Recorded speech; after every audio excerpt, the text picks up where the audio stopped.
If you wake before dawn and walk out into a forest, a park or garden, or onto a beach, you meet Eos, and gain some sense of our ancestors' life before farming and roads, before writing, mechanization, electrification, algorithms, and computers.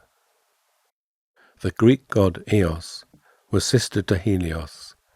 Every morning she rises from her golden throne, opens heaven's gate, and announces the coming of her brother and a new day. My Eos refers to being in the presence of a new beginning, as light starts to overwhelm the stars before sunrise.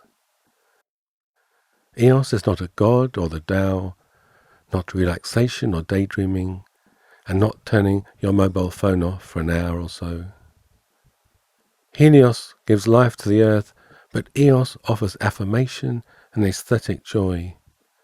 She is not a Buddhist retreat from the world, in the belief that reality is a delusion which our attachments prevent us from realizing, nor has she a monotheistic belief in a second life somewhere above the sky. Reality is being morphed and twisted, but by technologies and religions, not by experiencing the natural world, even if always mediated by our own personal experience and culture. I'm lucky. I meet Eos on the edge of the Pacific Ocean.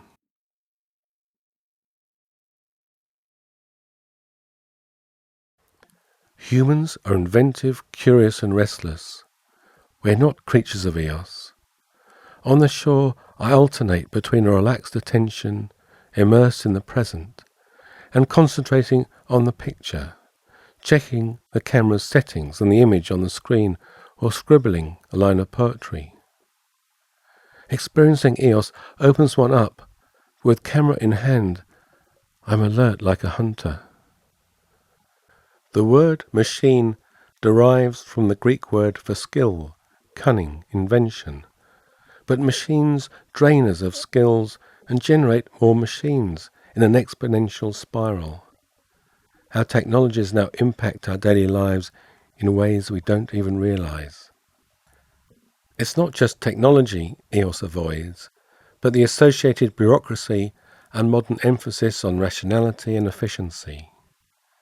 The early light of Eos is too subtle for labour or politics or mortgage repayments. Awakening an aesthetic appreciation of nature is vital for people increasingly urbanized as a way to reconnect. Even in a city, Eos can gradually reveal birds, trees and flowering weeds. And like birdwatching, Eos offers practice for patience, attention, aesthetic discrimination and the imagination. Eos paints amazing skies across a vast dynamic canvas, overpowering Gauguin's yellow sky in Nafia Fa Epoipo, to date the world's most expensive painting at $300 million. I find Eos a hard subject, almost a ritual. She slows the breath, reminds us of being alive. Eos is more primal than nature poetry or eco-poetry. She goes to the heart of the matter. Language stutters. I take her in sequences. Am I attempting the impossible, trying to collect and capture both the beautiful and the sublime?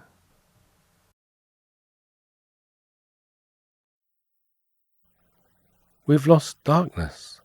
From flickering campfires we've invented blinding high-pressure sodium lighting that stabs sharp shadows.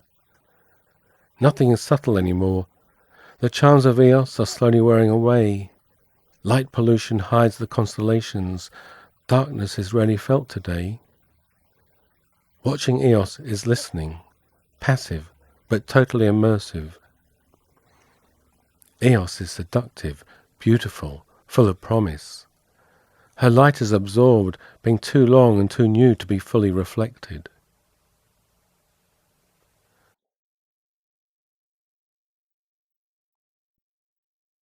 From Paleolithic hunter-gatherers to Neolithic farmers to medieval craftsmen to factory hands, work has been at the heart of daily existence and was once based on human scales of appetite, attention and strength, and blended with play.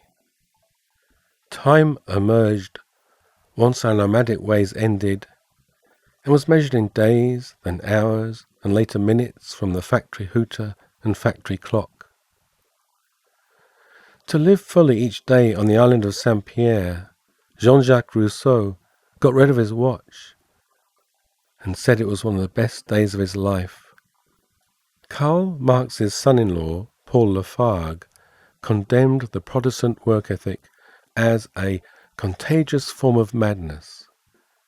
He warned that work and religion both offer false promises of redemption. One cannot turn back the clock, but can turn one's back on clocks, technology, and buying consumables for a short time, for the magic time of Eos. We now identify ourselves by what we buy, not our lineage, our place, our songs. This becomes a political as well as ethical and personal issue. We are being told to work harder and longer, but no one suggests that this is for our happiness.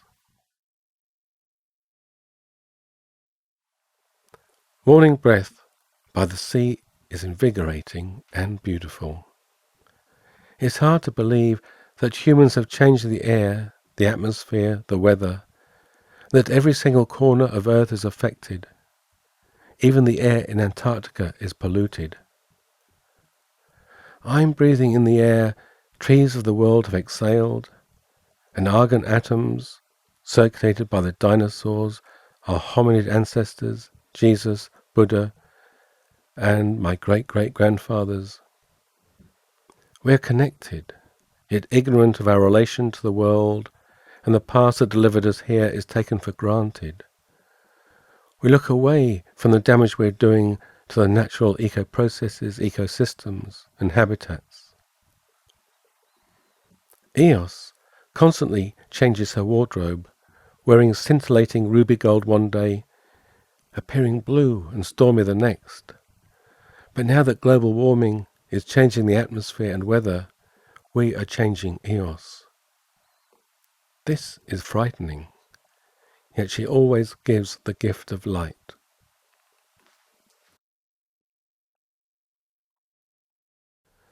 With no need so early in the day to act or think of what to do next, hunt for food, dig for water, search for shelter, or make breakfast, go to work, look for a job, one can immerse oneself in the presence of nature.